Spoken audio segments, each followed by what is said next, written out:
용감한 토크쇼 직설 시작합니다. 먼저 주식시장 상황 살펴보겠습니다. 장현재 아나운서 전해주십시오. 이 시각 시황입니다. 뉴욕 증시 상승에 삼성전자 어닝 서프라이즈로 국내 증시 오늘 단숨에 3,600선 회복해냅니다. 더불어서 사상 최고치 다시 한번 경신하기도 했는데요. 현재 코스피가 1.2% 오름세 3,627포인트 가리키고 있고요. 코스닥도 0.16% 오름세입니다. 현재 862선에서 움직임 보여줍니다. 수급 상황 보시죠. 오늘 유가증권 시장 외국인과 개인은 사고 기관만 팝니다. 기관 현재 2,451억 원 매도 우위 보여주고 있고 반면 외국인 홀로 사자 포지션 취하고 있습니다. 2,599억 원 매수 우위, 개인은 1,742억 원 팔아내고 있습니다. 코스닥 시장 매매 동향도 확인해 보시죠.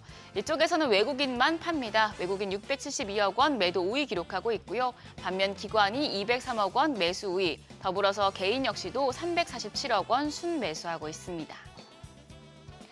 코스피 시총 상위 종목 거래가 확인하시죠. 오늘 코스피 시총 1위부터 5위권까지 모두 올라갑니다. 삼성전자 어닝 서프라이즈 속에 1.1% 오름세, 거래가는 94,400원이고요. 삼성전자보다도 SK하이닉스 상승폭이 더 큽니다. 2.65% 반등하면서 거래가 42만 6,500원입니다.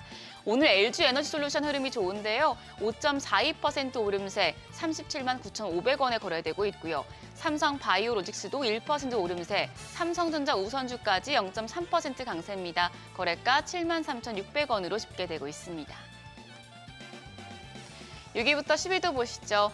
두산에너빌리티 제외하고 나머지 종목들은 강합니다. 한화에어로스페이스가 0.8% 반등하며 거래가 100만 1,000원이고요. 두산에너빌리티 지난 2거래일 연속 급등했었는데 오늘은 1.2% 하락합니다. 7만 6,500원. 한편 HD현대중공업은 0.4% 오름세로 51만 9천원. 현대차도 1.8% 상승합니다. 22만 2,500원에 거래되고 있고요. KB금융까지 0.36% 반등합니다. 거래가 11만 1,900원으로 집계되고 있습니다. 코스닥 시총 상위 종목 거래가도 확인하시죠. 여기서도 1위부터 4위까지 모두 올라갑니다. 알테오젠이 3.8% 반등합니다. 거래가 46만 1,000원이고요. 오늘도 2차전지 대표주들 흐름 좋습니다. 에코프로비엠이 4% 오름세로 12만 2,600원. 에코프로가 시총 3위로 올라왔습니다. 3.7% 오름세, 거래가는 5만 400원입니다. 레인보우 로보틱스가 0.58% 강세로 34만 6천원대 거래되고 있고요. 펩트론이 0.7% 내림세, 거래가 27만 9,500원입니다. 6위부터 10위입니다. 파마리서치 1% 하락합니다. 55만 3천원. 반면 리가켄바이오가 1% 오름세로 15만 3천원에 거래되고 있습니다. HLB 1.78% 하락하는 반면 ABL바이오가 0.5% 반등합니다. 9만 2천원에 거래되고 있고요. 삼천당제약도 0.25% 반등하며 거래가 20만 3,500원으로 집계됩니다. 오늘 시장 특징적인 부분 체크하시죠. 고체 산화물 연료전지 관련주가 상승합니다. 간밤 뉴욕 증시에서 연료전지 기업인 블룸에너지가 급등한 영향을 받고 있습니다. 블룸에너지는 브룩필드 에셋 매니지먼트가 AI 데이터 센터 구축을 위해 회사에 최대 50억 달러를 투자한다고 밝혔습니다. 이 소식이 전해진 후에 블룸에너지 주가 26.52% 급등한 바 있는데요. 이 영향으로 국내 관련주 중에서는 한선 엔지니어링 11%가량 상승하며 11,760원이고요. 범한퓨얼셀이 9.2% 오름세로 29,550원, 아모센스도 5.6% 강세, 거래가 9,340원입니다. 양자컴퓨터 관련주들도 뉴욕 증시 훈풍을 이어받고 있습니다. 미국 최대 은행 JP모건 체이스가 양자컴퓨터 등 주요 첨단 기술에 대규모로 투자한다는 계획을 발표하면서 뉴욕 증시에서 리게티 컴퓨팅과 D-웨이브 퀀텀 등이 20% 넘게 상승한 바 있는데요. 이 소식에 국내 양자컴퓨터 관련주 내에서는 아이윈플러스가 15.7% 상승합니다. 1,319원이고요. IT센 PNS가 5.4% 강세로 2,610원대, 한국첨단소재가 5.4% 강세, 거래가 3,680원입니다. 외환시장 상황도 살펴보시죠. 오늘 외환시장 1,426원대 출발했습니다. 9시 31분 기준으로는 1,427원 90전이었고요. 지금도 1,427원 60전에서 거래되고 있습니다. 지수 다시 보시죠. 코스피가 1.1% 오름세로 3,624선, 코스닥 0.3% 올라가면서 863포인트에서 움직임 보여줍니다. 오늘 삼성전자가 장중에 신고가 기록하면서 지수의 상승을 이끌고 있었는데요. 장중에 지수 상승세 안정적으로 유지할 수 있을지 지켜보셔야겠습니다. 지금까지 시장 상황 전해드렸습니다. 계속해서 시장의 다양한 이슈들을 풀어보는 시장 따라잡기로 이어갑니다. 인백스 자산운용 주식운용본부 염정이사 나오셨습니다. 안녕하십니까? 네, 안녕하십니까? 자, 오늘은 삼성전자 실적 이야기부터 해야 될 것 같습니다. 10조 원 영업이익 넘으면 서프라이즈다 뭐 이렇게 했었는데 훨씬 더 뛰어넘어서 12조 원 영업이익 나왔습니다. 네, 말씀하신 대로 삼성전자가 오늘 장 전에 잠정 실적 발표를 발표를 했고요. 네. 영업이익 시장에서는 10조 원 정도를 예상을 했는데요. 시장에서도 10조 원 컨센을 좀 뛰어넘어줘야 삼성전자의 지금 상승세가 유지될 수 있을 것이다라고 전망을 했습니다. 일단은 12조 1천억 원을 기록을 했고요. 네. 그중에서도 DS 부분이 상승폭이 증가폭이 가장 좀 좋았다라고 볼 수 있겠습니다. 그리고 최근에는 파운드리 쪽에서도 이제 적자 규모를 줄여가고 있고요. 전반적인 사업 분야가 전체적으로 좋아지는 가운데 이제 뭐 올해 4분기부터 내년도부터 본격적으로 HBM 시장에도 진입을 하고 이에 따른 분위기는 사이클에 대한 부분이 개선됨에 따라서 삼성전자의 이번 3분기 실적은 지금 분기 기준으로는 가장 최대 실적을 나타냈고요. 2022년 3분기 이후는 역대급 최대 실적을 시현을 하면서 일단 시장에서는 기대한 만큼 따라와 주긴 했습니다. 네. 일단은 오늘 장 초반에 3% 정도의 상승 출발했다가 지금 상승폭을 다소 좀 줄여낸 상황이고요. 일부는 아무래도 지금 단기적인 이제 뭐 차익시장 매물도 실탄 나타날 수 있는 구간이기도 하기 때문에 지금 이제 장 초반에는 상승폭을 좀 반납한 분위기다라고 볼 수 있겠습니다. 이른바 반도체 슈퍼사이클에 대한 기대감을 더 키우기에 아주 충분한 예. 성적표를 보여준 것 아니냐 이렇게 볼 수 있겠어요? 네. 증권가에서는 계속 삼성전자 목표가를 지금 높여 잡고 있죠. 네. 9만 전자가 아니라 이제 10만 원, 그다음에 12만 원 예. 이렇게까지 눈높이가 계속 올라가더라고요. 네, 말씀하신 대로 이번 3분기 실적에서 끝나는 게 아니죠. 이제 네. 4분기 내년으로 이어지는 슈퍼사이클에 대한 부분을 기대를 하고 있고요. 기존의 HBM 쪽뿐만 아니고요. 메모리 반도체 그리고 낸드까지 전반적으로 연간으로 한 10% 정도 안팎의 성장률을 가격 상승을 나타낼 것으로 보여지기 때문에 이에 따른 추가적인 실적 상향은 좀 더 가능하지 않을까라고 보고 있습니다. 실적의 지금 일정 부분 실적이 어느 정도 좀 정상화됐다라고 좀 보고 있고 이에 대한 부분에서는 앞으로 슈퍼사이클 향후 한 1, 2년 정도는 충분히 좀 더 지속될 수 있지 않을까라고 좀 보고 있고요. 뭐 오늘도 세론이라고 하기에는 그렇게까지 크진 않습니다. 네. 예, 네. 그런 부분들보다는 지금 오늘 반도체 섹터에서 분위기는 이제 이에 대한 부분이 오히려 SK하이닉스 쪽에 대한 실적 기대감으로 좀 이동했는지 SK하이닉스 쪽은 네. 오히려 3%대 상승을 좀 유지하고 있고요. 네. 단기적으로는 소부장 종목들은 오늘 좀 전반적으로는 또 마찬가지로 좀 차익 실현 나오는 종목들이 좀 간간히 보입니다. 이게 슈퍼사이클이라고 하면 네. 사이클이 이제 상승세의 사이클에 탔다라는 기대감인 건데 네. 지금 투톱, 반도체 투톱이 이끌어가는 시장인 거고 같이 이제 뒤따라가는 소부장들도 뭐 네. 오늘 같은 경우는 큰 움직임이 없긴 하지만 계속해서 주시해 봐야 될 섹터이면 맞죠? 네, 반도체 사이클 자체는 앞으로 향후 한 1, 2년, 길게는 2, 3년간의 사이클이 조금 더 이어질 것으로 예상을 하고 있는 가운데 아무래도 반도체는 보통은 반도체 쪽은 아무래도 주가가 좀 선행하고 있다는 점을 봤을 때 내년 한 중후반 정도를 좀 피크로 주가는 피크를 나타낼 것으로 예상을 하고 있고요. 네. 그러다 보니 이제 삼성전자, SK하이닉스 본격적으로 내년부터는 캐파 증설에 대한 부분이 이어질 경우에 반도체 소부장 쪽, 그냥 뭐 장비 쪽이라든지 소부장 쪽은 이제부터 실적이 본격화되기 시작한다라는 부분에서 이번 3분기 반도체 소부장 종목들에 대한 실적에 대한 기대감은 아주 크진 않지만 4분기로 이어지는 실적의 상향 기대감은 더 커지고 있습니다. 아무래도 삼성전자, SK하이닉스도 이번 9월 달에 뭐 지수 대비해서 그 어떤 지수나 어떤 섹터 대비해서 상승폭이 컸습니다만 일부 소부장 종목들은 사실 더 큰 주가 수익률을 보여줬기 때문에요. 그런 부분들이 단기적으로는 차익 실현 매물로 나올 수 있어서 오늘은 일부 종목들, 그간 상승폭이 컸던 종목들 위주로 좀 하락이 나오고 있습니다만 전반적인 분위기는 오히려 좀 떨어지면 다시 사겠다라는 제 매수세가 좀 더 투심이 강하다라고 볼 수 있겠습니다. 네. 자, 밤사이 미장이 크게 반등을 했습니다. 반등을 했던 거는 이제 미중 간 무역 갈등에 대한 우려가 좀 완화됐죠. 네. 트럼프 대통령이 중국을 향해서 유화적인 메시지를 다시 내놓으면서 시장에 안도감을 네. 줬다. 그러면 이제 어제 같은 경우 우린 사실 블랙 먼데이는 아니었지만 어쨌든 영향을 받기는 받았잖아요. 이제 그 리스크는 단기적인 악재로 끝났다, 소멸됐다.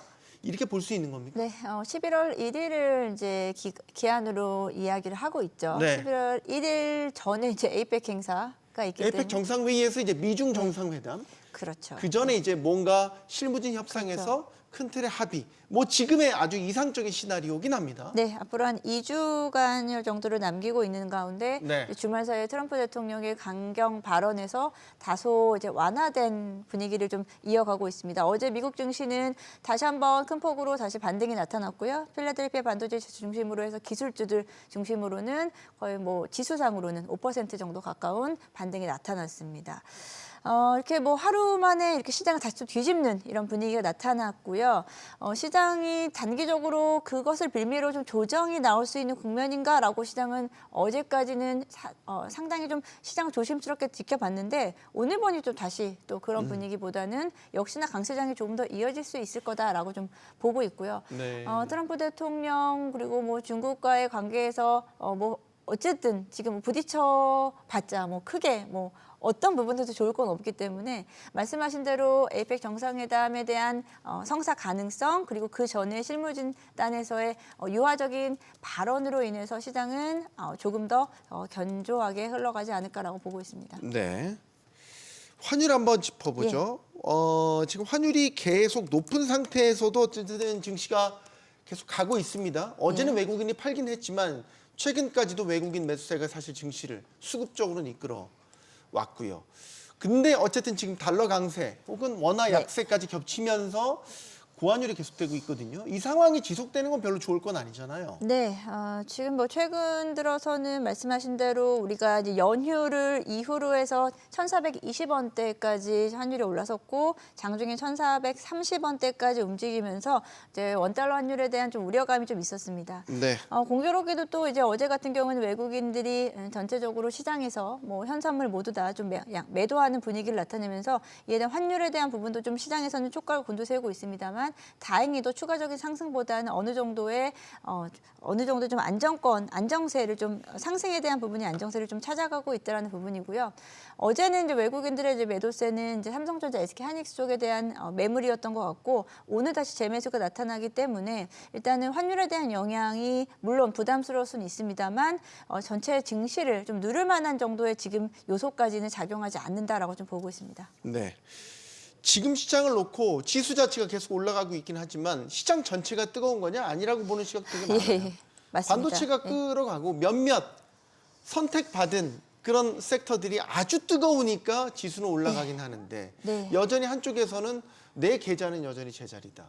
사실 오히려 마이너스다 이렇게 하소연하시는 분들이 꽤 많단 말이죠. 지금 시장 상황은 어떻게 보세요? 네, 지금 시장 상황 말씀하신 대로 상당한 쏠림 현상으로 인해서 모두가 다 같이 웃을 수 있는 시장은 좀 아닌 것 같습니다. 네. 최근 9월달 한 달 동안의 지수 상승률을 보면은 글로벌 증시 중에서 가장 큰 지수 상승률을 좀 보여줬고요.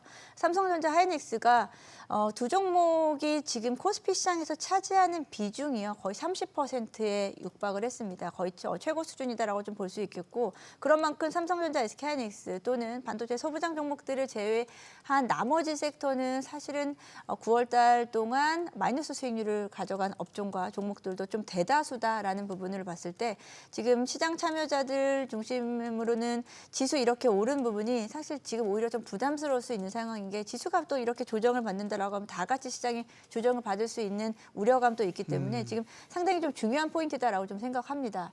지금 지수는 더 이상 뭐 추가적인 상승도 좋지만 지수는 어느 정도 횡보를 하더라도 다른 섹터로의 좀 수급 변화라든지 다른 섹터로의 좀 온기가 확산되어야지만 시장이 조금 더 안정적으로 건강한 시장이 되지 않을까라고 보고 있는데요. 이번에 이제 실적 시즌을 지금 일적 시즌이 다가오기 때문에 네. 그에 대한 부분에서 그간 많이 눌림이 있었던 그리고 낙폭이 과대했었던 종목들 중심으로는 다시 한번 좀 기대해 볼 수 있는 지금 이번 한 달여가 되지 않을까라고 생각합니다. 하지만 뭐 이제 투자니까 네. 냉정하게 수익을 생각한다면 예. 뭐 지금은 냉정하게 대형주 중심의 맞습니다. 투자 예. 포트폴리오를 짜는 게 불가피하다. 예. 뭐 이렇게 봐야 돼요. 예, 9월 달 한 달 동안 그리고 연휴 지나고 나서 보게 되면 매일같이 이제 제가 이제 대형 섹터, 중소형 섹터 중심의 수익률을 비교를 했는데요. 네. 정확하게 코스피 같은 경우에는 대형주 단에서의 가장 큰 수익률이 보여줬고요. 코스닥은 중형주.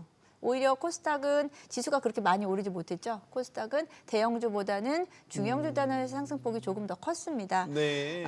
그러다 보니 계속해서 대형주 편중 현상이 나타나고 있고요. 여기서 이제 아무래도 외국인의 수급이 이끄는 장이 계속됐기 때문에 대형주의 쏠림 현상 그리고 패시브 자금에 대한 유입이 강한 관련된 대형주 종목들이 조금 더 유리할 수밖에 없는 시장이 계속되고 있고요. 지금 뭐 단기적으로는 말씀드린 대로 코스닥 종목들이 상당히 좀 부진했습니다. 코스닥 쪽의 수익률도 부진했고 그리고 중소형 종목단에서 수익률이 좀 다소 좋지 못했는데 이번 뭐 사실은 반도체 쏠림이 좀 개선되는 부분에서 네. 자연스럽게 코스닥이라든지 다른 섹터에 대한 분위기 전환이 자연스럽게 좀 이루어져야 되는데 사실 어제부터 좀 그런 현상이 좀 나타났거든요. 예, 어제 반도체가 살짝 쉴 때 그간 못 올랐었던 업종의 주도주 역할하는 종목들이 반등이 좀 나타났고요. 네. 뭐 오늘 같은 경우에도 반도체도 좋지만 지금 뭐 2차 전지라든지 그리고 지금 오늘은 또 자동차 섹터도 강한 모습을 좀 보이고 있거든요. 그런 부분에서는 전체적인 시장의 순환매를 좀 기대해 보고 있는 시장이지 않을까라고 생각합니다. 네, 자 미장 좀 짚어볼게요. 예.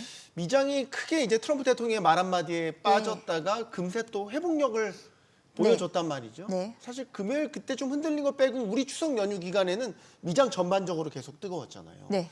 그러면 지금 이제 4분기 실적 시즌도 사실 이제 이번 주에 대형 금융주들 발표 시작으로 또 시작됩니다. 네, 그렇습니다. 연말을 이제 좀 미리 점쳐봐야 될 것 같은데 지금의 상승세는 일단 계속 간다. 여기에 배팅을 하는 게 맞을까요? 일단은 뭐 상승세에 베팅을 한다라기보다 지금 하락에 베팅할 때는 아니다라는 거는 시장에서 같은 말인데 좀 의미가 다르네요. 그렇죠. 이제 상승에 베팅을 한다라기보다 지금 하락을 기대하면서 시장을 보수적으로 본다는 것은 상당히 좀 위험한 생각이지 않을까라는 생각이 듭니다.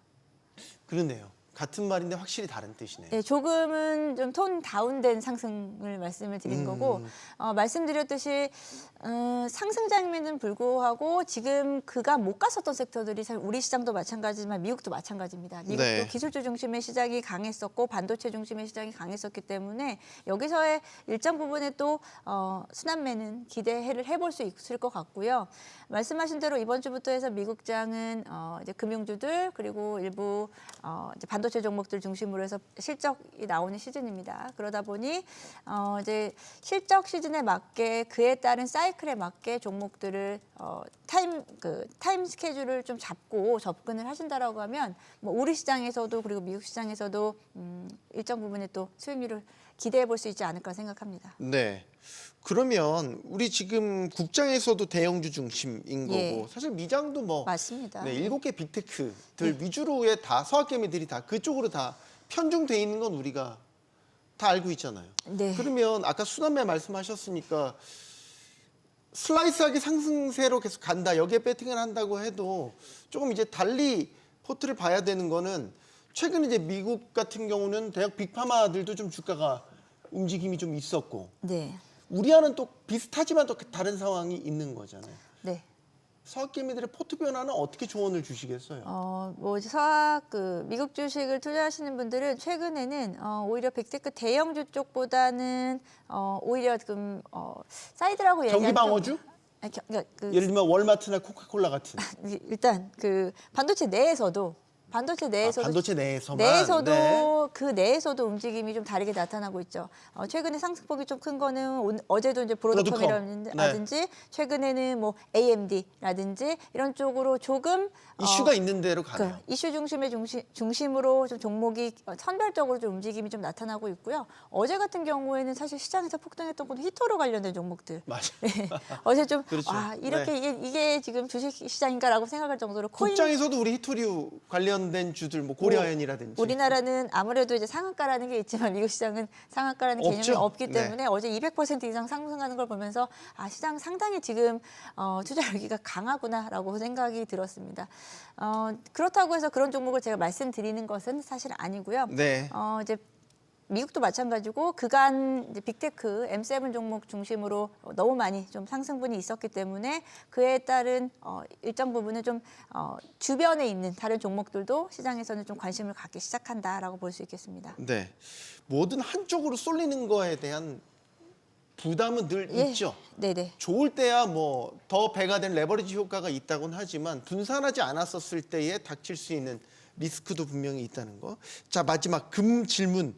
저희가 네. 금 질문을 마지막에 꼭 드리는 거는 네, 맞습니다. 계속 올라요. 네, 계속 오릅니다. 지금 왜 말씀드릴 이래요? 때마다 계속 오르고 온스당 있는데 4,000달러가 이제 또 문제가 아니라 4,100 지금 58달러. 이거 맞아요? 저도 이렇게? 지금 얼마 전에 본 가격이 제가 맞나라고 생각할 정도로 네. 정말 금이야말로 자고 일어나면 오르는 거. 네네. 일단 어떤 모진 풍파가 몰아닥쳐도 금만큼은 계속 오르네요. 지금 뭐 결론을 말씀드리면 금 투자하시는 분들은 당연히 홀딩이죠. 지금 금이라는 것은 안전자산임에도 불구하고 위험자산과 같이 갔죠.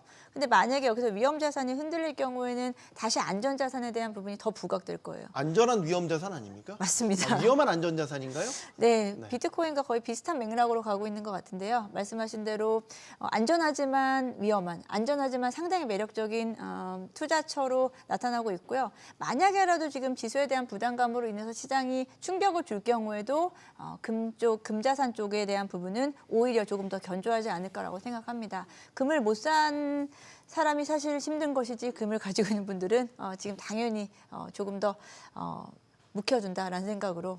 네. 저는 금이 없습니다. 하지만 힘들지는 않습니다. 우리가 제게 아니라고 생각하면 네네네 되는 거죠? 맞습니다. 이제 금이라는 것은 사실 우리가 그렇게 어찌 보면은 금 투자라는 것이 일반적이긴 합니다만 그렇게 또 대중적이지도 않았었거든요. 네. 기존에 우리가 가지고 있던 금 정도지 금에 대한 투자가 이렇게까지 장시간에 걸쳐서 이렇게 한 방향으로 움직인 적이 사실 없었기 때문에 네. 지금 일단은 금 투자에 대한 부분은 말씀드린 대로 안전하게 생각하셔도 될 것 같습니다. 네. 금 얘기를 할 때마다 씁쓸한. 제가 환청도 들려요. 막 환호와 탄식이 동시에 들리는 것 같은. 불과 그만큼- 몇 달 전만 하더라도 한 3,300 정도 됐었던 것 네. 같은데 뭐 참 이제 고점이다. 이제 예. 고점이란 얘기를 하면 안 될 것 같아요. 금에 대해서는 고점을 따로 정해두지 않고 있는 최근 투자자들의 어떤 매수 심리 이런 것들을 읽을 수 있겠습니다. 시장 따라잡기 여기서 마무리하죠. 인백스 자산운용 주식운용본부 염정이사와 함께했습니다. 네, 고맙습니다. 감사합니다.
자, 국내 증시가 방향성을 탐색하는 가운데 3분기 실적 시즌 개막했습니다. 코스피 대장주격인 삼성전자가 3분기 실적을 내놨죠.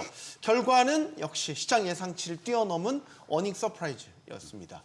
관세, 환율 등의 변수가 여전한 가운데 삼성전자의 실적, 국내 증시를 다시 랠리로 이끄는 동력이 될 수 있을지 지금부터 이야기 나눠보겠습니다. 함께해 주실 분들 소개해드리죠. 화신사이버대 박병호 특임 교수 나오셨고요. 자본시장연구원 황세훈 선임연구위원, 또 대신증권 FICC 리서치 이경민 부장 나오셨습니다. 안녕하십니까? 네, 안녕하십니까? 연구만 토크쇼 직설은 SBS 비즈 뉴스 앱과 유튜브에서 실시간으로 시청하실 수 있습니다. 일단 국내 증시 상황 점검을 해보도록 하죠.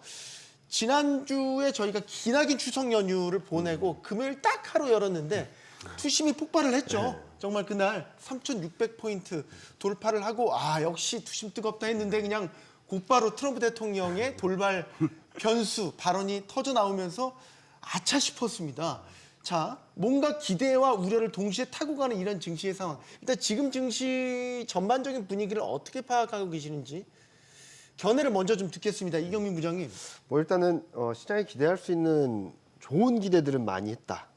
경기는 괜찮은데 네. 관세에도 불구하고 물가는 그렇게 많이 안 오를 것이고 기업 실적은 좋을 거고 그리고 고용도 일시적으로 악화됐지만 좋을 거야.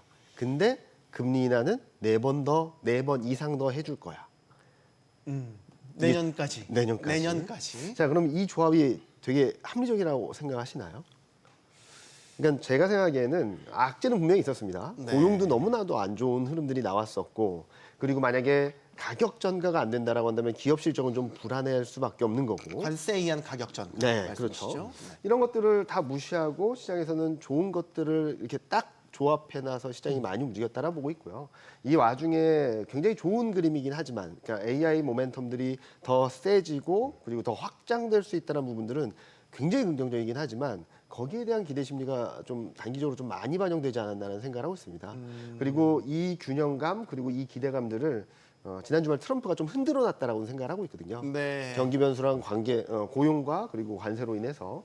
그래서 저는 10월, 11월 좀 더 반등 시도가 있을 수는 있다 하더라도 여기서 3,800, 4,000을 가는 그림보다는 좀 쉬어가는 그림이 나오지 않을까라는 생각을 하고 있고 여러 가지 지표들을 보게 된다면 아까 말씀하신 것처럼 뭐 뜨거운 장세라고는 하겠지만 뜨거운 건 반도체뿐이었습니다. 네, 연중 고점을 넘어선 업종들을 본다면 반도체하고 지주사를 빼고는 없거든요.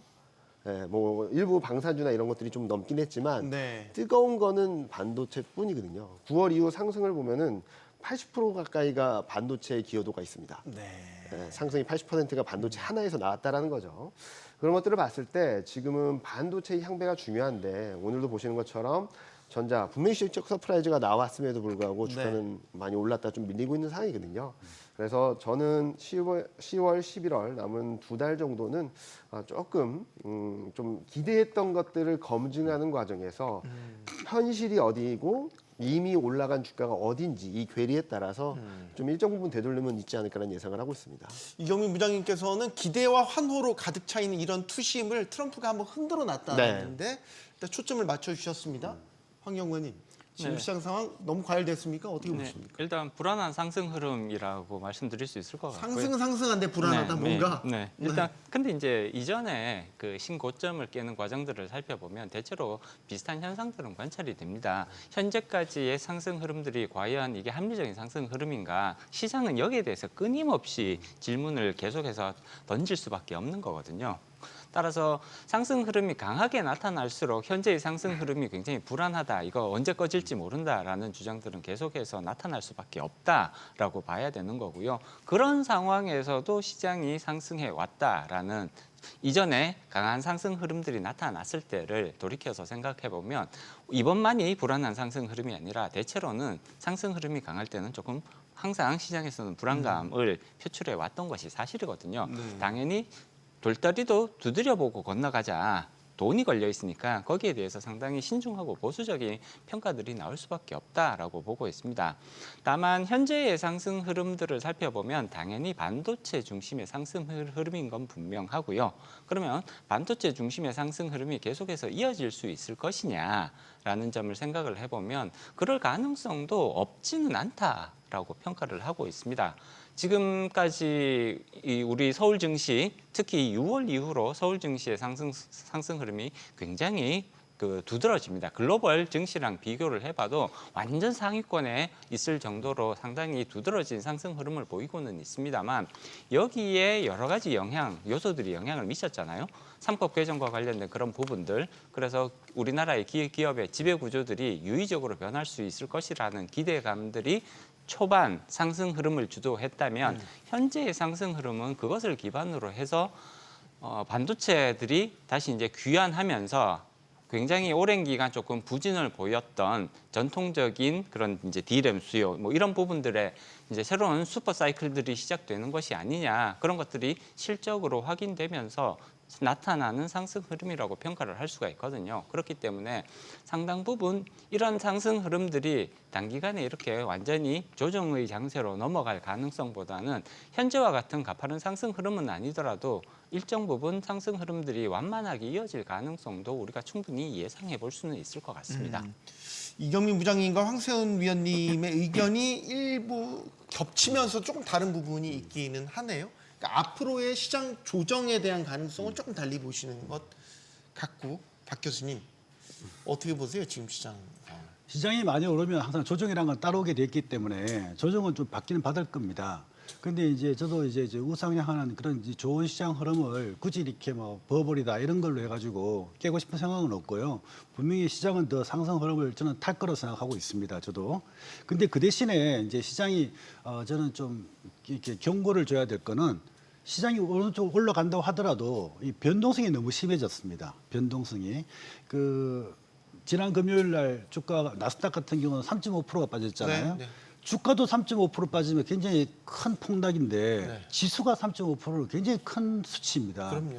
근데 그게 이제 근데 사실 보면 그 다음 날 어제는 또 바로 2.2% 올랐고요. 그 2% 3% 지수가 오른다는 건 굉장히 큰 흐름인데 이렇게 나스닥이 보면 올해 들어서 이렇게 3% 이상 빠진 경우가 7번 있었습니다. 6번이 전부 다 4월 달 이전이었고 이제 그동안 좀 잠잠하다가 지금 이제 10월 달에 다시 3.5% 빠졌거든요. 그럼에도 불구하고 시장 전체 나스닥은 17% 상승했습니다. 그러니까 이 변동폭이 굉장히 큰 흐름이 변동폭도 크고 불확실성도 큰 흐름이 시장에 가거든요. 이게 사실은 이제 거품이 끼고 난 다음 상태에서의 전형적인 패턴입니다. 그렇다고 그래요? 주가가 올라가지 않는다는 건 아니에요. 조정은 받지만 시장은 간다고 하더라도 분명히 변동성은 커지기 때문에 여기에 따른 어떤 대책이라든가 준비는 보완은 이제 해야 된다는 게 제 생각입니다. 그럼 변동성이 큰 장세로 어쨌든 올라가는 이런 흐름인데 그거의 끝은 결국 뭐 예를 들면 닷컴 버블 때처럼 큰 폭의 조정이라든지 뭐 이런 게 올 수 있다라는 걸 염두에 둬야 된다라는 거예요? 저는 이 닷컴 버블하고는 차이가 분명히 있다고 생각하는데요. 제가 갑자기 비유가 그거밖에 생각이 안 났는데. 예, IT 버블 같은 경우는 사실은 이 기대감은 굉장히 높았지만 실제 나타난 건 별로 없었습니다. 전반적인 IT의 레벨은 올라갔지만 이 기업들을 보면은 그렇게 해서 크게 성공한 기업들, 돈 번 기업들 나타나지 않았거든요. 근데 지금의 그 버블은 사실은 AI에 대한 버블인데 이게 대한 기대감은 높은 건 사실입니다. 그렇지만 그게 맞춰서 실제적으로 AI에 대한 아웃풋은 나타나고 있기 때문에 나타날 것이기 때문에 버블이 꺼지더라도 닷컴 버블 같이 그렇게 거품이 완전히 제거돼서 큰 폭의 폭락이 일어난다 이런 건 일어나지 않을 거로 저는 믿고 있습니다. 우리가 그동안 그 시장에서 소위 말해서 지금 시장을 끌고 가고 있는 AI 모멘텀에 대해서 거품론에 대한 논쟁을 몇 차례 했었잖아요. 큰 이제 분기점들이 있었잖아요. 근데 결과만 놓고 보면 거품론은 다 눌렸어요, 결국. 그리고 사실 뭐 개별 기업이라든지 이런 것들이 뭐 성장 모멘텀 이런 것들을 다 보여줬어요. 대형 수주나 실적 이런 것들을 통해서. 그러면 아직은 좀 걱정 안 해도 되는 거 아니에요? 뭐 앞서 말씀드렸듯이 예. 기대와 현실 간의 괴리를 조정하는 정도지 이게 정점을 지났고 네. 꺾일 거다, 추세적으로 하락할 거다라는 말씀드린 거 아니에요. 오히려 그동안 최근 나왔던 오픈 AI와 둘러싼 여러 가지 이슈들을 본다면 AI 성장성에 대한 부분들은 더 강해질 수 있고 또 하나는 확장될 수 있다, 확산될 수 있다는 것들을 점점 보여주고 있다고 생각하고 있거든요. 그렇게 봤을 때는 큰 대세 상승에는 큰 영향은 없을 거다라고 생각하고 저는 오히려 대세 상승에 있어서의 모멘텀은 좀 더 강해질 수 있다고 생각하는데 지금은 몇 달 뒤 또는 뭐 6개월에서 1년 뒤에 나올 수 있는 그런 모멘텀들이 좀 주가에는 단기적으로 좀 많이 선반영됐기 때문에 기대했던 부분들을 좀 되돌리는 과정이 있을 정도로 생각하고 있습니다. 저희는 이번 대세 상승이 이어지는 동안에 AI 관련된 산업들, 반도체 관련된 산업들이 꺾일 가능성이 높지 않다. 저희는 최소한 내년 상반기까지 대세 상승을 예상을 하고 있고 좀 길게 된다면 내년 말까지도 가능하다라 보고 있어서 뭐 짧게 말씀드리면 제가 자꾸 약세론자 같아가지고 좀 단기 조정을 말씀드리고는 있지만 네네. 저희 대세 상승은 아마 이번에 뭐 10월, 11월 달에 조정이 있으면 잘 사시면은 아마 내년 상반기까지는 굉장히 높은 소익을 거둘 수 있는 구간으로 생각을 하고 있습니다. 지금 투자자들이 이제 일단은 반도체, 기술주, 성장주에 대한 수익률이 너무 괜찮으니까 이 흐름을 깨고 싶지 않은 것 같아요. 그러니까 보고 싶은 걸 보는 거죠. 아까 좋은 조건들을 다 결합시켜서 시장이 갈 거라는 거에 대한 기대감들이 이제 막 지금 만들어내고 있다라는 거잖아요. 그러니까 이 흐름이 깨지 않길 원하는 거죠. 그러니까 최소 연말까지, 뭐 혹은 내년 상반기까지. 뭐 근데 이제 한 가지 중요한 부분은 그 주가 상승이 계속해서 이어진다고 하더라도 현재까지 나타났던 그런 강한 흐름의 형태로 나타날 가능성은 그렇게 높아 보이지는 않습니다. 이 부분은 조금 투자자들이 눈높이를 조절하시든지 아니면 약간 속도 조절 그런 개념으로 접근하실 필요성이 있지 않을까 이렇게 말씀드릴 수 있을 것 같고요. 사실 우리나라 증시 오랜 기간 부진한 증시가 올해 6월 달 이후로 엄청난 상승 속도를 보이고 있단 말이에요. 네. 근데 이런 상승 속도는 일반적인 상승 속도라고 평가하기는 어렵습니다. 네. 반도체 슈퍼 사이클이 시작되는 뭐 그런 이렇게 긍정적인 시나리오를 감안한다고 하더라도 현재의 주가 상승 속도는 대단히 빠르다라는 것은 부인하기는 어렵고요. 이러한 빠른 상승 속도가 계속해서 이어질 수 있을 거냐를 생각을 해보면 상승 속도는 당연히 떨어질 수밖에 없지 않느냐라는 말씀을 조금 드릴 수 있을 것 같거든요. 이렇게 시장이 강한 상승 흐름을 보일 때 많은 투자자분들은 기대 수익률을 높이는 더 높은 수익률을 계속해서 기대를 하시는 뭐 이런 이제 투자자들이 당연히 늘어나실 수밖에 없을 텐데 시장의 흐름이라는 게 결코 그런 방식으로 가는 경우들은 거의 없다고 말씀드릴 수가 있습니다. 현재 굉장히 좋은 흐름을 보이고 있지만 이럴 때일수록 오히려 기대 수익률은 조금 낮춰서 현실적으로 약간은 그런 이제 조정이 오더라도 크게 여기서 충격을 받지 않는 이런 방식으로 포트폴리오를 조정하시는 게 오히려 더 합리적인 선택이라고 볼 수가 있는 거죠. 네. 저희가 지금 1번 질문에서 계속 이야기를 주고받았습니다. 좀 넘어가 볼게요. 그런데 이제 기대감을 계속 꺼뜨리지 않는 게 뭔가 이제 계속 꼬리에 꼬리를 물듯이 이슈들이 나온다는 거죠. 삼성전자 실적이 시장이 기대했던, 투자자들이 기대했던 것보다 훨씬 더 좋은 성적을 냈습니다. 일단 영업이익 10조 원 넘으면 아주 잘한 거다. 이제 이런 기대였는데 12조 원을 딱 찍었어요. 그럼 이제 우리 소위 얘기하는 어닝 서프라이즈 아닙니까? 어닝 서프라이즈죠. 네. 그럼 분명하게. 역시 반도체 예. 슈퍼 사이클 예, 다시 한번 확인했어. 예. 뭐 이제 이런 기대 심리가 퍼지는 거잖아요. 맞습니다. 그런데 이제 삼성전자 밤중 실적은 분명히 좋고요. 특히나 더 좋게 보이는 건 뭐냐면 지난 분기 때 실적이 별로 안 좋았고요. 또 작년 3, 4분기 때도 실적이 안 좋았습니다. 비교하니까 너무 좋은 거예요. 그리고 또 이제 우리 애널리스트들이 컨센서스도 훨씬 높고요. 네. 근데 이제 시장의 기대치보다는 높으냐로 얘기하면 저는 시장의 기대치만큼은 부족하다고 좀 생각하고 있습니다. 아, 진짜요? 부족합니다. 예, 왜 그렇게 생각하냐면 삼성전자가 지금 주도주로서 지금 잘 나가고 좋다는 것에 대해서는 투자자들이 다 의심을 하는 사람은 아무도 없을 겁니다. 근데 이제 투자자들의 관심은 SK 하이닉스에 있는 거죠. SK 하이닉스보다 삼성전자가 좋으냐, 삼성전자보다 SK 하이닉스가 좋으냐 따지는데 SK 하이닉스는 아마 이번 달 말 정도 돼갖고 실적이 나오겠죠. 네. SK 하이닉스도 실적이 분명히 좋을 겁니다. HBM 실적이 다 받쳐주니까. 네. 그러면 SK 하이닉스 실적이 예컨대 뭐 한 11조까지 된다 그러면 삼성전자 실적 12조가 넘었던 게 커 보이느냐? 절대 커 보이지 않습니다. 왜냐하면 삼성전자는 뭐 파운드리, 뭐 메모리부터 해가지고 모바일, 컨슈머까지 다 합쳐갖고 12조인데 예. 그 SK 하이닉스가 만일에 반도체만 갖고 11조가 나오게 되면 역시 SK 하이닉스가 반도체 이렇게 슈퍼 사이클 상에서 절대 일강이구나. 그렇죠. 뭐 이런 예. 식의 인식이 더 강해진다. 지금 어차피 실적 좋다는 건 다 예상을 했던 거고, 근데 그거 실적에 시장의 기대치를 충족하느냐는 SK 하이닉스보다 더 좋은 실적이냐 본다 그러면 저는 그보다는 더 좋은 건 아니지 않느냐고 생각해서 시장의 기대치부터는 좀 떨어지지 않느냐 생각하고 있습니다. 그러나 다른 한켠에서는 또 삼성전자가 HBM만 놓고 보면 제대로 본궤도에 오르지 못했다가 이제 본궤도에 올라가고 있다는 게 이런 실적을 통해서 확인이 됐다. 이제 바라보는 측면에 따라서 또 해석이 달라질 여지가 있기 때문에 삼성전자 요즘 진가운가에서는 목표가 계속 올린다. 네, 계속 올리죠. 12만 원 수준까지. 네, 네. 타당하다고 보십니까? 뭐 내년까지 열어놓고 본다면 저는 가능성은 충분히 열려 있다라고 생각을 하는 거죠. 네. 일단은 실적 전망 자체가 계속적으로 레벨업 될 것이고 그렇게 된다면 지금 전자나 닉스나 2017년 그러니까 반도체 슈퍼사이클 때의 밸류에이션 수준까지 올라와 있거든요. 그래서 이 분기점을 어떻게 돌파할까에 대한 부분들은 좀 남아있긴 하지만 전반적으로 긍정적인 그림들은 충분히 열려 있다라고 생각을 하고 있습니다. 그런데 앞서 교수님도 말씀해 주신 부분들에 있어서 지금 주가가 실적 대비 너무 많이 올랐거든요. 1개월 영업이익 전망치 변화율 그리고 주가 변화율을 1개월, 3개월 비교하면 지금 반도체 업종 자체로만 놓고 본다면 20%포인트 이상 올라와 있습니다. 네. 실적보다도 더 올라와 있다는 것이죠. 그러면은 여기서 서프라이즈가 나왔다고 하더라도 이 주가가 단기적으로는 정당화될 수 있을까라는 부분들에 있어서 당분간은 조금은 좀 이 간극을 좀 소화하는 과정이 좀 불가피하다라는 정도로 말씀드리고 있습니다. 사실 이제 9만 원 벽대에 갇혀 있던 분들은 사실 계속 차익 실현에 대한 욕구도 나타날 수 있는 시기인 거죠. 그러면 이제 목표 주가가 12만 원이라고 하더라도 이게 이제 도달하는 기간 이런 것들이 좀 여유롭게 길게 봐야 될 것 같다는 생각도 들고요. 황 연구원님. 네, 일단 기본적으로 단기적인 접근보다는 조금 긴 호흡에서 최소 6개월에서 1년 정도의 사이클을 두고 접근을 하시는 것이 바람직하다고 말씀드릴 수가 있을 것 같고요. 네.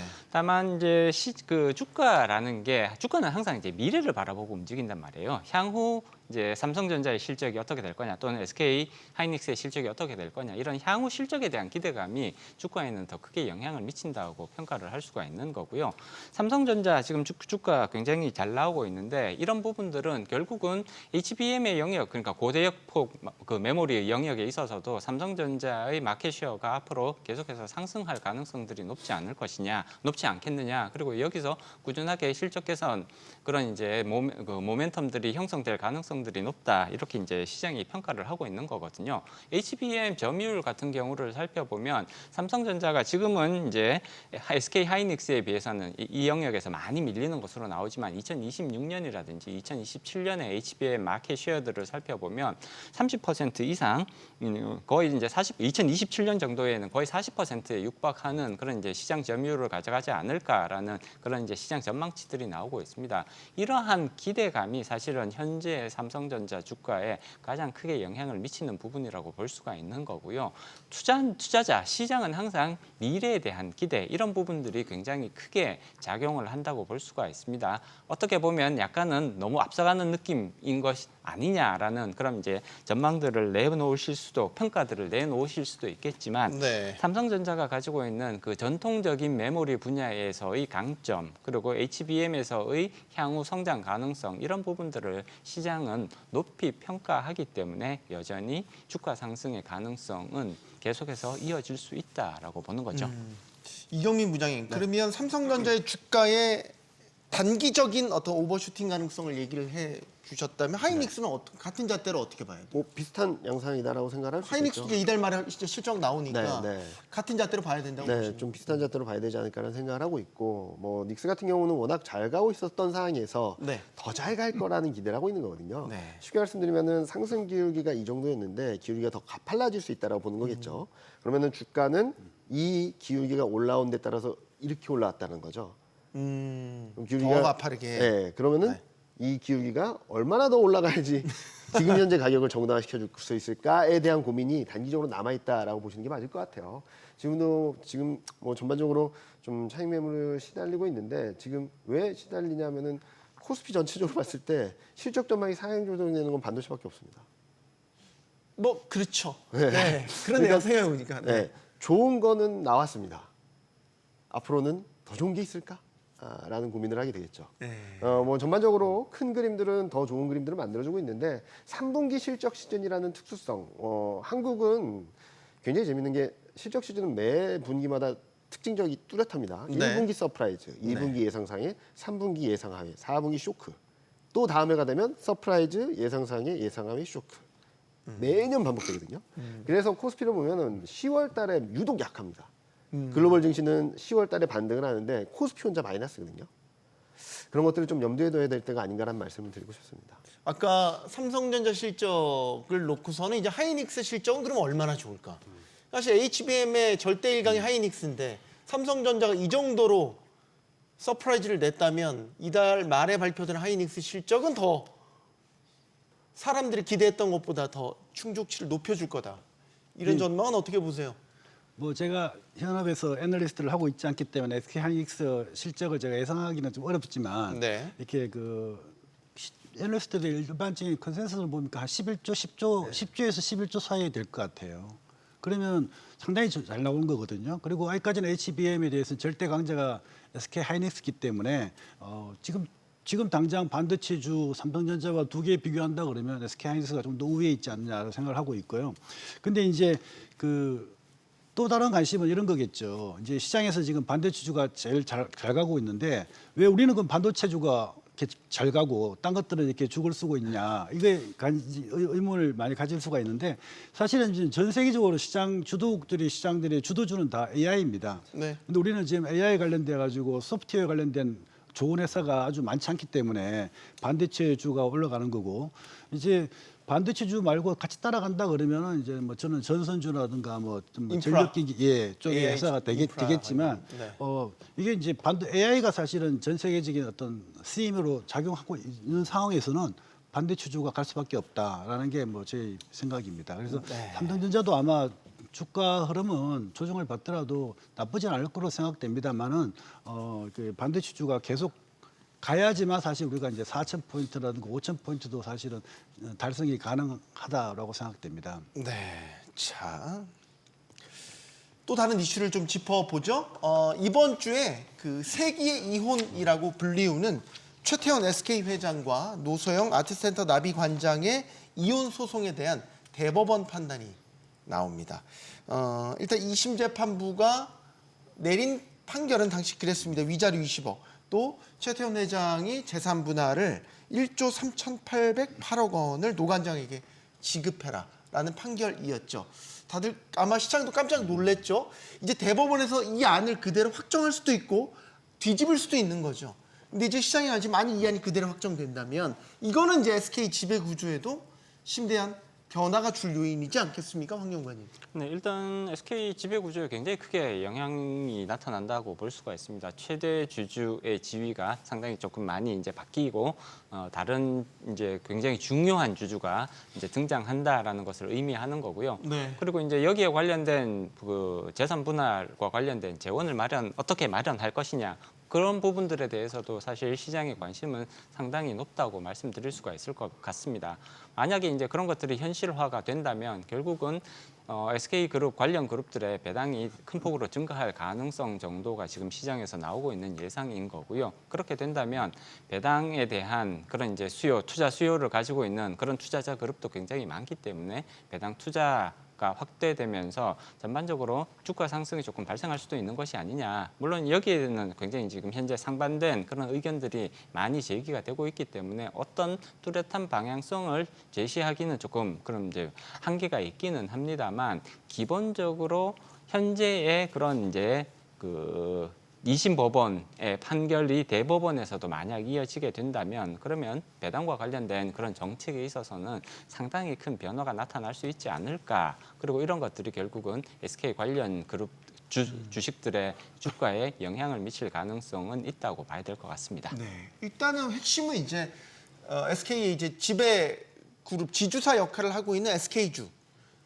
이거에 대한 이제 지분 분할이 이루어지는 거잖아요. 노소영 관장이랑 최태원 회장이랑 지금 화면에 다시 나오는데 최태원 회장이 이제 SK 주에 대해서 한 17.9%의 지분을 보유하고 있고 이걸 이제 1조 3,808억 원 정도의 물량을 이제 노 관장에게 가게 된다라고 한다면 글쎄요 이게 시장이 어떻게 받아들일지 궁금하네요, 교수님. 예.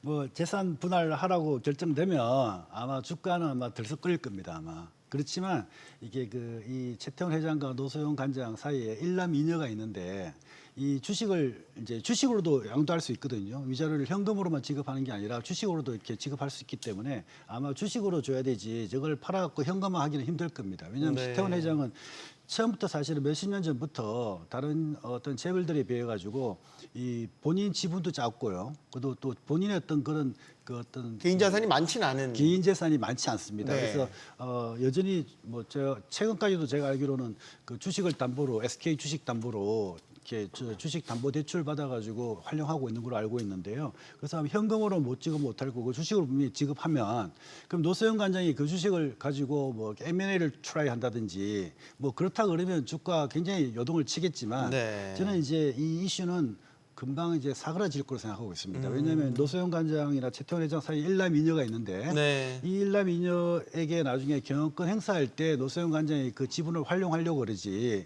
당장 뭐 M&A를 도출하게 한다든지 아니면 시장에 매각한다든지 그런 일은 일어나지 않을 거로 생각되고 있습니다. 네. 증권가에서는 어떻게 봐요, 이 뭐, 이슈를? 일단은 뭐 많이들 분석을 해주셔서 네. 뭐 저희도 좀 대동소이합니까? 네, 비슷한 생각을 하고 있는데 저는 큰 흐름으로 봤을 때 이 이슈가 각 개별 기업의 업황이나 실적에 큰 영향을 주지 않는다면 수급이나 심리적인 영향에 그치지 않을까라는 생각을 하고 있습니다. 네. 전반적으로 SK 하이닉스를 비롯해서 좀 좋은 그림들을 보여주고 있는 상황에서 이번 이슈를 물량을 소화하는 과정, 단기 과열을 좀 해소하는 과정으로 거치게 되게 된다면 조금 더 좋은 흐름들을 만들어줄 수 있는 전환점이 될 수도 있다는 생각을 하고 있습니다. 네, 자 이제 조금 이제 거시적인 상황을 짚어보겠습니다. 최근에 우리 주식 시장이 계속해서 오르긴 했지만 한켠에는 환율 부담을 계속 안고 있었습니다. 그러니까 외국인들이 매수세를 이어가면서도 사실 고환율 부담을 안고 있으면서 사실 우리 주식을 계속 매수해 온 상황이거든요.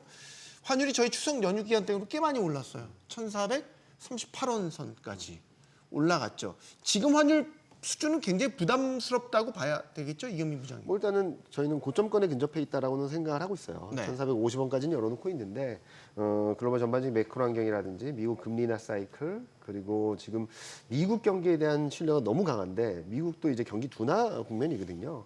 이런 것들을 전반적으로 봤을 때는 저희는 정점 부근에 있는데 말씀하신 대로 부담스럽긴 하죠. 네, 저희가 생각하기에는. 자, 그러면은 여기서 왜 부담스러운가라고 한다면 한미 무역 협상에 대한 불협화음 여기다가 저희가 예상하지 못했던 거는 일본의 정치적 이슈, 프랑스의 정치적 이슈가 네. 붙어주면서 예상외로 더 레벨이 업됐다라는 거죠. 이런 것들이 좀 겹치면서 좀 예상외로 오버슈팅이 나왔다라고 생각하고 있는데 저희는 뭐 1,450원까지는 열어놓고 있지만 여기서 1,500원 그 이상으로 열리는 그림들은 굉장히 극히 제한적이다라는 생각을 하고 있습니다. 네. 지금 저희가 올해 그 4월하고 5월 그때가 아주 환율이 매우 위험했잖아요. 네네. 그때가 탄핵 정국 거치면서 1,487원 제 기억에 관세도 그때 계속해서 네, 문제가 그랬죠. 됐었죠. 관세 이슈도 이제 막 불거지는 네, 불확실성이 막 컸던.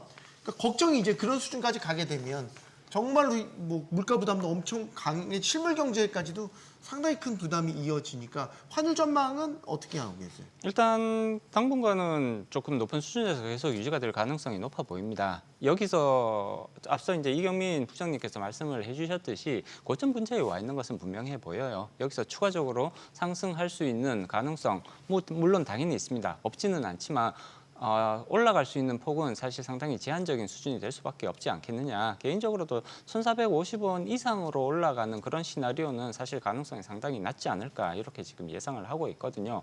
물론 단기적으로 봤을 때 불안 요소는 계속 있습니다. 3,500억 달러 우리가 이제 미국에 투자를 해야 되고 이게 단기간의 투자의 형태가 되어야 된다라는 이제 미국 측의 이제 그런 이제 의견들이 계속 이쪽으로 넘어오고 있기 때문에 이런 것들이 결국은 달러에 대한 수요를 폭발적으로 증가시키면서 환율이 더 높아질 수도 있지 않겠느냐 뭐 이런 이제 우려들이 시장에서 팽배해 있는 거거든요. 그렇기는 하지만 실질적으로 그 3,500억 달러가 단기간에 다 집행될 가능성보다는 결국은 우리가 할 수 있는 그런 이제 단계적인 방식으로 어느 정도 이렇게 타협점을 찾을 가능성이 오히려 더 높지 않겠느냐 이렇게 봐야 될 것 같고요. 그리고 여러 가지 이제 그 중국과 미국 간의 그 무역 분쟁이 다시 또 격화될 수 있는 거 아니냐. 그 과정에서 쉽게 말해서 고래싸움에 새우등이 터지는 뭐 이런 이제 피해가 나타날 수도 있다라는 이런 우려들 때문에 지금 환율이 굉장히 불안한 모습을 보이고 있습니다. 그렇기는 하지만 트럼프 대통령이 가지고 있는 그런 변형적인 전략 패턴들을 살펴보면 항상 초반에 조금 세게 지르는 그리고 후반 가서 조금씩 이렇게 그거를 풀어주고 합리적으로 조정을 하고 뭐 이런 전략들이 계속해서 일관되게 유지가 되어 왔단 말이에요. 그런 점들까지 감안을 하면 현재의 환율 수준은 분명히 고점 근처에 도달해 있는 것은 그 가능성이 대단히 높아 보이고요. 향후에는 이런 이제 급격하게 떨어지는 형태보다는 완만하게 조정이 되면서 이렇게 조금씩 하향 안정화되는 방향성으로 진행될 가능성이 더 높지 않겠느냐 이렇게 예상해 볼 수 있을 것 같습니다. 일단 3,500억 달러 대미 투자에 대한 부분은 지금 미국 측이 수정안을 우리 정부에 전달을 했다고 하고 그걸 검토하는 단계라는 소식까지도 전해졌죠. 이 3,500억 달러 대미 투자를 말씀드리는 거는 지금 환율의 불안 요인으로 이게 작용을 하고 있기 때문입니다. 박 교수님께도 환율에 대한 의견 듣겠습니다. 예, 뭐 지금까지 이렇게 환율이 고환율로 올라가게 된 거는 뭐 미중 무역 갈등에다가 뭐 관세 문제도 해결 안 되고 있고 게다가 뭐 3,500억 달러 투자에 대한 부담 때문에 왔지 않습니까? 네. 근데 사실 지금 이제 환율에 관심을 갖고 있는 거는 환율이 이런 상태이기 때문에 이제 외국인 순매수가 끊어지고 외국인들이 들어오지 않고 오히려 이탈할 것이다. 그래서 시장에 얼마나 큰 영향이 있을 건가 우려하시는 분들이 많을 것 같아요. 근데 제가 생각했을 때는 과거에 외국인 순매수가 한창일 때도 환율은 오히려 올라갔습니다. 그래서 환율이 모든 걸 결정한 건 투자를 결정한 건 아니다라는 생각을 할 수가 있고요. 또 반대로 생각하면 지금 환율이 높을 때 지금은 사실 환율이 높아진 거에 대해서는 모든 악재들은 다 드러난 상황이거든요. 근데 앞으로 지금 이렇게 환율이 높을 때 외국인들은 오히려 더 들어올 수도 있다는 생각이 듭니다. 왜냐하면 나중에 환율이 안정되면 환차익도 얻을 수 있기 때문에 또 뭐 한에 대해서는 다들 대부분 다 어느 정도는 해주도 하고 하기 때문에 외국인들이 이제 들어온다 안 들어온다의 결정을 환율로 결정하는 건 아니다는 걸 제가 말씀을 꼭 드리고 싶어요. 왜냐하면 네. 이제 일부에서는 환율 때문에 시장이 큰일 날 것처럼 이렇게들 많은 이렇게 비교하시는 분들도 계셔서 네. 환율이 주식 투자를 전체를 결정하는 그 포션이 있다 그러면 그게 뭐 50도 넘지 않고요. 뭐 20% 수준이라고 저는 생각을 하고 있습니다. 30% 정도. 근데 오히려 그 환 때문에 오히려 지금 시장이 좋으면 더 돌 수가 있는데 지금 우리 한국이 사실은 이제 지금은 조금 잠잠해졌죠. 우리가 2차 상법 개정까지 끝나고 나서 추가적인 사실은 우리 한국 시장에 이렇게 강세를 일으켰던 그 중에 첫 번째는 뭐냐면 정책적인 기대감입니다.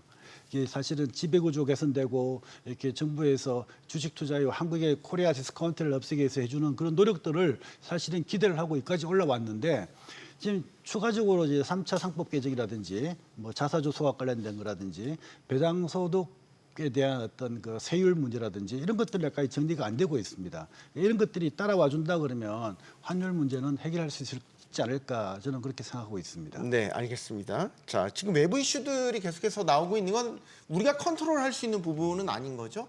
근데 최근에 이제 미중 간 무역 갈등이 재점화되면서 나타났던 것들이 몇 가지가 있는데 하나는 이제 중국의 히토류에 대한 추가 수출 통제 방안이 나왔고 여기에 반발하면서 이제 트럼프 대통령이 100% 보복 관세 이야기를 했고 추가로 지금 또 보도가 된 거는 예를 들어서 리튬 배터리까지 수출 통제를 중국 측에서 하겠다. 뭐 이제 이런 이야기도 나오고 있습니다. 그래서 우리한테는 또 이제 관련된 기업들이 있죠. 대표적으로 LG 에너지 솔루션 같은 곳들인데 일단 실적만 보면 보조금을 제외하게도 흑자 전환을 이뤄냈단 말이죠. 그건 되게 긍정적인 요인인 거잖아요. 네. 근데 거기에 되게 크게 반응하지는 않는 것 같아요. 오늘은 좀 반응하는 것 오늘은 같은데. 뭐 좀 반응하긴 하는데 네. 실적 발표 당일에는 뭐 생각보다 큰 반응이 없었어요. 왜 그런 거죠?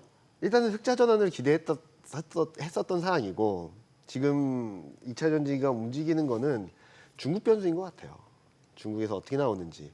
최근 급등을 했을 때를 한번 생각을 해보시면 어떤 트리거 포인트가 있었냐면 중국이 그 CATL을 중심으로 해서 생산을 좀 제한한다. 공급 가인을 제어하기 위해서. 예, 그러면서 리튬 가격이랑 같이 튀어 올랐거든요. 맞아요. 이런 변수가 좀 더 중요하지 않나라는 생각을 하고 있습니다.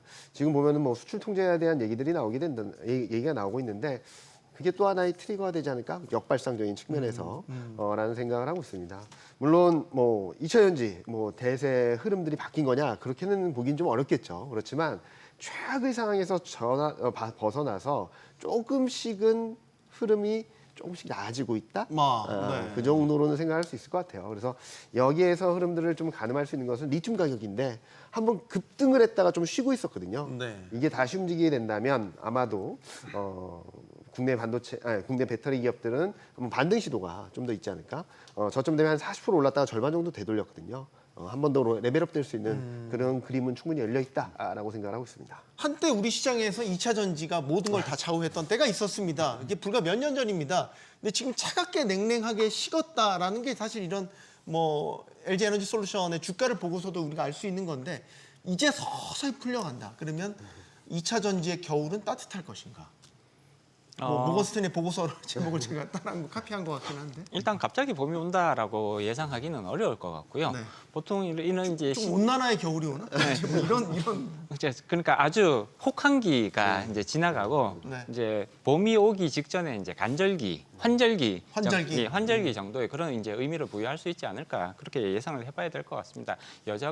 여전히 사업과 관련된 불확실성이 대단히 높다라고 평가를 할 수가 있는 거고요.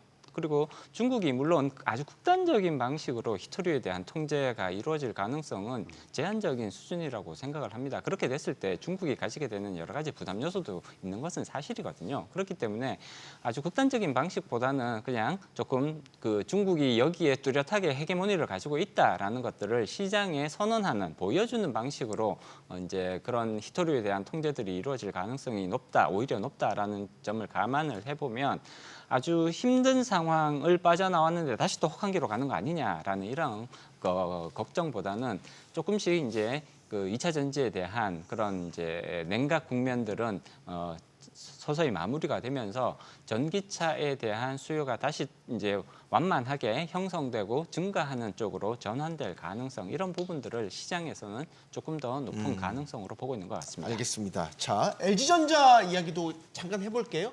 교수님, LG전자가 최근에 희망퇴직 전사적으로 다 했어요. 그리고 최근에 이제 인도법인에 대해 상장해가지고 상당히 이제 흥행에도 성공을 했고 악재적인 요소와 흥행적인 요소 같이 이제 결합돼 있는데 실적 괜찮게 나왔습니다. LG전자는 어떻게 보십니까?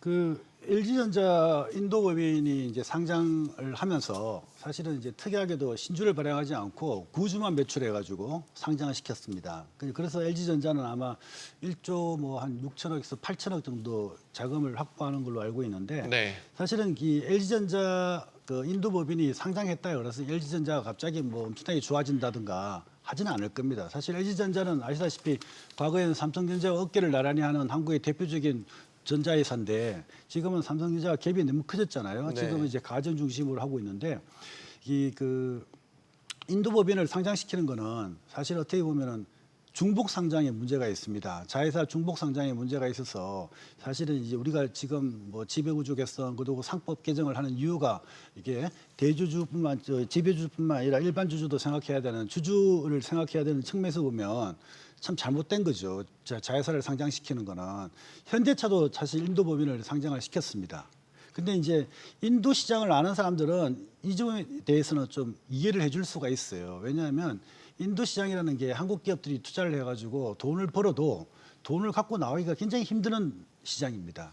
나라 제도가 그렇고 시스템이 그렇습니다. 그래서 이제 현대차도 그랬지만 LG전자도 인도법인을 이렇게 상장을 시키는 거는 중복 상장에 문제가 있어서 어쩔 수 없지만 이게 불가피하다고 인정을 해준다 그러면 이렇게 그 갖고 들어온 돈 가지고 회사에 투자를 제대로 하든지 아니면 LG전자 주주들을 위해 가지고 주주 환원 정책을 좀 써줘야 되지. LG전자가 주가도 그렇고 앞으로 더 좋아진다라고 생각하고 있습니다. 근데 지금처럼 다른 회사 같은 것처럼 중복 상장해서 생기는 돈들을 회사의 내부에 유보만 시킨다든지 하는 거는 좀 LG전자의 발전에 또 주가 상승에 영향이 있지 않을까 저는 그렇게 생각하고 있습니다. 네, 지금 한미 관세 협상이 계속해서 진행되고 있죠. 좀 장기화되는 흐름인데 이 관세에 직접적인 타격을 받는 섹터들이 몇 가지가 있습니다.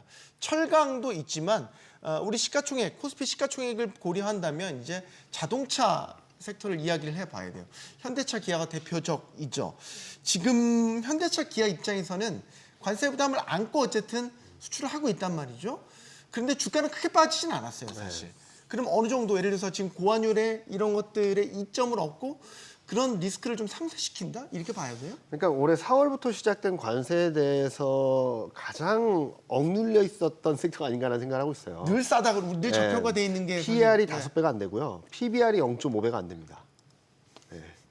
그 유명한 상황으로- PBR이 0.5배 네, 0.5가 안 되는군요. 됩니다. 네. 이렇게 눌려 있는 상황인데 좀 봐야 될 것은 첫 번째 현대기아차 미국 내 판매되는 미국에서 판매되는 자동차의 60%가 지금 현지 생산이고요. 네. 내년엔 70%, 한 2, 3년에는 80%까지 간다라는 얘기들이 나오고 있죠. 그리고 최근 자동차 수출을 보면은 미국으로 수출이 조금은 주춤하긴 한데 전체 수출은 계속적으로 늘어납니다. 네. 왜? 유럽이 좀 메이크업을 해주고 있어요. 거기다 환율까지 붙어주고 있죠. 그래서 관세로 인해서 실적이 안 좋을 거란 것들은 많이 반영되어 있다라고 생각하고 있고 이번 분기, 그러니까 3분기 실적에서는 많이 안 좋은 걸 이미 알고 있는데 환율 효과라든지 유럽발 모멘텀이라든지 이런 것들이 얼만큼 메이크업 됐는지가 좀 주가 흐름을 좀 결정짓는 관건이 아닌가라는 생각을 하고 있어요. 그래서 네. 우려가 선반영되어 있다는 측면에서 약간만 좋은 그림들을 보여준다 하더라도 현대차, 기아차는 뭐 저희는 좀 더 업사이드를 볼 수 있지 않을까라는 생각을 하고 있습니다. 뭐 현대차, 기아를 말씀을 드렸지만 사실 고환율이라는 게 우리 국내 물가에는 부담이 되지만 수출 기업들한테는 또 뭐 그렇습니다. 환율 이점을 안고 수출을 하는 거인 거잖아요. 결국은 가격 경쟁력과 관련된 부분인 거니까요. 수출 기업들한테는 고환율이 유리하다라는 거는 뭐 많은 분들이 이미 이해를 하고 계시는 부분이잖아요. 네. 환율이 높아지게 되면 결국은 같은 달러 가격으로 팔았을 때 거기서 들어오는 원화 수익금은 더 늘어날 수밖에 없는 거니까 수출 기업들은 대체로 고환율의 수혜를 받는 그런 이제 기업들이라고 볼 수가 있는 거고요. 반도체뿐만이 아니라 자동차 산업은 가장 대표적인 이런 이제 수출 산업이라고 볼 수가 있기 때문에 현대 기아차가 가지고 있는 그런 관세의 부담감이 일정 부분은 이런 고환율에 의해서 상쇄되고 있다라고 충분히 평가할 수가 있습니다. 반대로 이제 수입 그러니까 원자재 우리나라는 대부분의 원자재를 수입을 하는 국가니까 수입 네. 쪽에 이제 관련된 기업들은 이 고환율이 오히려 상당히 부담스러울 수밖에 없는 거고 결국은 이런 이제 올라간 원자재 가격들이 국내 인플레이션을 이제 끌어올리는 그런 이제 방향성으로 작용할 가능성이 높다고 보면 수출 기업에 있어서는 이렇게 고환율이 계속 유지되는 것이 뭐 결코 뭐 싫은 일은 아니다. 뭐 어느 정도는 긍정적인 그런 효과들을 충분히 기대할 수 있는 것이니까요. 뭐 그런 부분들은 네. 조금 볼 필요가 있습니다. 알겠습니다. 자, 코스피가 이제 3,600선 고지를 점령을 했죠. 이제 계속 고점을 높여가려고 시도를 하고 있죠. 이제 이렇게 되면 연말에 이제 지금 증권가의 연말 코스피 전망치들이 이제 또 높여 잡고 있습니다. 지금 기대는 사실 이 기세면 4,000포인트 달성도 뭐 가능할 것 같다 이런 이야기들도 나오고 있어요. 지금 이달에 일단 금통이 또 좀 봐야 되겠지만 전반적으로 금리도 지금 인하하는 추세인 건 맞고 네. 기대감을 가져봐도 될까요? 뭐 저희는 내년 상반기까지는 4천 이상 충분히 열려 있다라고 말씀드리고 있는데 올해 안에는 조금은 쉽지 않겠다라는 네. 말씀을 드리고 있어요. 그러니까 큰 상승에 있어서 내년 상반기까지의 흐름들은 저희는 4천 이상 충분히 레벨업 될 수 있다라는 말씀을 계속적으로 드리고는 있습니다. 왜 지금 상황에서 조금은 쉬어갈 수밖에 없냐라는 것들을 앞서도 말씀드렸던 것들에 있어서 대세 상승이라고 하는 것은 글로벌 전반적으로 금리 인하와 재정 확대가 예정돼 있는 상황이고 특히 내년에는 트럼프가 이 11월 달에 중간 선거를 앞두고선 금리 인하를 계속 압박할 수도 있고 그리고 또 재정 확대 경기 부양이라는 좀 포커스가 맞춰질 거라서 저희 내년은 굉장히 좋은 그림들을 보고 있습니다. 큰 흐름들에 있어서. 다만 지금은 좀 앞서 말씀드렸듯이 한쪽으로 쏠린 데 따른 되돌림 기대했던 것들을 좀 검증하는 과정들이 3분기 실적 시즌과는 맞물려 있어서 이런 등락 과정은 조금 더 거쳐야지 더 멀리 갈 수 있다라는 정도로 이해를 해주시면 될 것 같아요. 좀 쉬었다, 그러니까 과열이나 매물 부담을 충분히 시키고 해소하고 소화한 다음에 움직여야지 네. 더 큰 상승이 나올 수 있다라는 말씀을 드리고 싶습니다. 지금은 너무 서두르기보다는 조금 톤다운하고 좀 시장 흐름들을 좀 지켜볼 때가 아닌가라는 생각을 하고 있습니다. 네. 뭐 이런 2보 전진을 위한 1보 네, 후퇴다. 맞습니다. 뭐 이런 식의 구간이라고 보고 계시는 것 같고 박 교수님, 우리가 이제 내부적으로 안고 있는 정책적 수혜 기대감도 있잖아요. 예. 상법 개정 2차례에 걸쳐서 했죠. 추가 상법 개정 이야기 나오고 있죠. 그 외에 이제 증시 활성화를 위한 여러 가지 이제 정책적 지원들도 계속해서 이루어지고 있잖아요. 이런 것들도 하나의 동력이 될 수 있는 거 아닙니까? 충분히 동력이 되죠. 사실은 지금 우리나라 주식 시장이 전 세계 거의 탑을 달리는 에는 이런 정책적 기대감이 크게 작용하고 있습니다. 그렇기 때문에 그 향후에도 사실은 이제 저도 연구원 말씀에 동의를 하는데 주가가 이렇게 시장이 좋을 때는 분명히 조정은 따르게 돼 있습니다. 조정 기간이 얼마나 기냐가 중요한 거죠. 네. 이게 뭐 한 달이 가느냐, 몇 달이 가느냐 이게 중요한 거기 때문에 이 사이에 사실은 정부라든가 정부 여당에서 이렇게 악수만 두지 않는다 그러면 저는 일시적인 수정을 거치고 다시 주가는 악수를 한번 뒀잖아요. 또 두지 말아야 불려했다가 다시 되죠. 걷었긴 했지만. 예. 그래서 이제 기대하고 있는 것들, 예를 들면 좀 전에 말씀드린 것처럼 자사주 소각 문제라든지 합리적으로 결정되면 됩니다. 그다음에 이제 배당 소득 세율이라든지 이런 것들에 대해서 추가적으로 이제 시장이 기대하는 만큼 수준 정도만 이렇게 해준다 그러면 우리 시장은 다시 또 사상 최고치를 연말 이전에 한 번 더 깨지 않을까 기대해 봅니다. 최근에 근데 이제 집값 이야기가 다시 또 술술 나오고 있고 곧 부동산 대책도 추가적으로 나온다고 하고 이게 이제 시사하는 바는 한국은행이 그러면 금리를 내려야 된다는 필요성을 인식하고 있는데 부동산 가격 부담 때문에 계속 금리를 못 내린다. 뒤로 밀린다. 이 전망이 나오는 거죠. 그럼 이제 증시에는 금리 인하가 시점이 뒤로 밀렸을 때 좀 유동성 동력이 떨어진다. 일단 이런 금리 상관관계. 금리 인하의 가능성은 조금 뒤로 밀린 거는 사실이라고 봐야 될 것 같습니다. 네. 한국은행이 이제 여러 가지 요소들을 감안을 해서 금리 인하, 기준금리 인하를 결정을 하는데 당연히 인플레이션에 대한 우려가 가장 우선적으로 고려가 되죠. 그렇기는 하지만 현재의 상황에서 한국은행이 기준금리를 인하하는 데 있어서 굉장히 큰 부담 요소는 두 가지 정도로 분류를 해볼 수가 있을 텐데요. 첫 번째는 당연히 이제 부동산 가격, 계속해서 지금 서울을 중심으로 해서 부동산 가격이 상승세, 뚜렷한 상승세를 보이고 있단 말이에요. 여기에 대한 부담감 당연히 존재할 수밖에 없는 거고요. 또 한 가지는 환율에 대한 부담감입니다. 한국은행은 기준금리를 인하했을 때 이것이 환율에 미치는 영향을 고려하지 않을 수가 없는 거거든요. 이전에도 우리가 1,400원대를 넘었던 기간들이 있습니다. 올해도 네. 사실 1,400원 넘었던 기간들이 상당 기간 있었잖아요.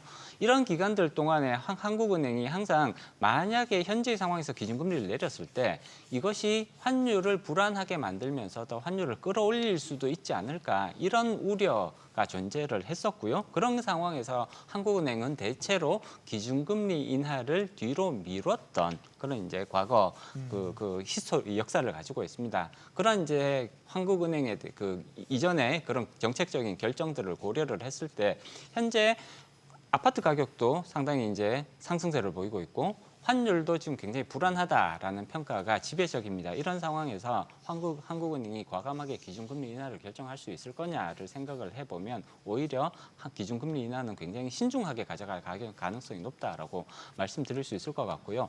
그럼에도 불구하고 한국은행의 기준금리 인하 결정이 주식시장에 있어서는 당연히 도움이 되는 결정이기는 합니다만 그렇다고 해서 기준금리를 동결한다고 해서 주식시장이 그러면 그 상승세가 꺾일 것이냐를 생각을 해보면 거기에 대한 영향력은 상대적으로 그렇게 제한적이다. 크지 않다라고 볼 수가 있습니다. 지금 기준금리가 2.5%에서 지금 이제 유지가 되고 있단 말이에요. 네. 그런 2.5%가 절대적인 수준으로 봤을 때 높은 수준이라고 평가하기도 또 어렵거든요. 그런 점까지를 감안을 하면 한국은행의 기준금리 인하 가능성은 뒤로 좀 밀릴 가능성이 높다라는 거. 그렇기는 하지만 주식시장이나 자본시장에 미치는 영향력은 그렇게 크지는 않을 것 같다라고 요약해 볼 수 있을 것 같습니다. 지금 모든 자산들이 다 올라요. 저희가 앞서 이제 금값도 짚어봤지만 금값 지금 온스당 4,100달러 넘었고요. 주식 뭐 말할 것도 없고 계속 얘기했으니까. 뭐 지금 비트코인 같은 이런 암호화폐 가격도 마찬가지고. 사실상 이렇게 되면 위험자산, 안전자산 구분할 거 없이 다 오르는 이른바 에브리싱 랠리 아닙니까? 역사적으로 이런 시기가 얼마나 있었습니까? 그리고 이렇게 다 오르는 자산들이 다 오르는 시대에는 어떻게 되는 겁니까? 일단은 갈 때까지 가겠죠. 다 즐기면 되는 겁니까? 유동성이 풀리고 재정 정책이 확대되고 그러니까 전반적으로 통화 정책으로 유동성이 풀리는 것도 있겠지만 정부에서 돈을 푸는 것도 분명히 있거든요. 그게 들어오는 동안에는 많은 분들이 파티를 할 거라고 생각하고는 있습니다. 근데 이 파티가 언제 끝나고 어떻게 끝날지에 대해서는 좀 추후의 문제라고 생각하고 있어서 네. 지금 에브리싱이라고 하시는데 코로나 직후에는 더 심했었죠. 네, 다 생각나네요. 네. 그때만큼은 아니지만 그때보다는 천천히 가지만 좀 길게 가는 듯한 모습들을 보여주고 있거든요. 지금까지는 중국, 유럽, 한국이 폴리시 믹스라고 하는 재정 확대와 금리 인하를 같이 했다면 이제서야 미국이 붙어준 거거든요. 그러면 내년 상반기까지는 미국 주도로 또 한번 올라갈 수 있는 유동성 자체 흐름들이 만들어져 있어서 당분간은 움직임이 지속될 거다. 그런데 네. 여기에 경기 회복 기대가 언제 들어오느냐에 따라서 금이 좀 약해질지 주식이 더 세질지 이런 결정이 남아있지 않나라는 생각을 하고 있습니다. 알겠습니다. 올해 반도체 겨울이 따뜻할 것이라는 모건 스탠리의 보고서를 다시 한번 떠올려 봅니다. 반도체 슈퍼사이클에 대한 기대가 투자자들의 매수 심리를 자극하고 있죠. 이런 추세라면 이 기세만 본다면 코스피 4,000포인트 달성도 가능할 것 같습니다. 자, 그런데 반도체가 뜨거운 거지 시장이 뜨거운 것은 아니다라는 생각 듭니다. 반도체 편중이 심화되고 있다는 것이고 이 얘기는 반도체 하나가 식으면 시장 전체가 또 한순간에 냉랭해질 수도 있다는 겁니다. 수익은 즐기되 경계감은 항상 갖고 있자는 뜻입니다. 토론 마치겠습니다. 여기는 모든 경제가 모이는 SBS 비즈입니다. 시청해주신 여러분 고맙습니다.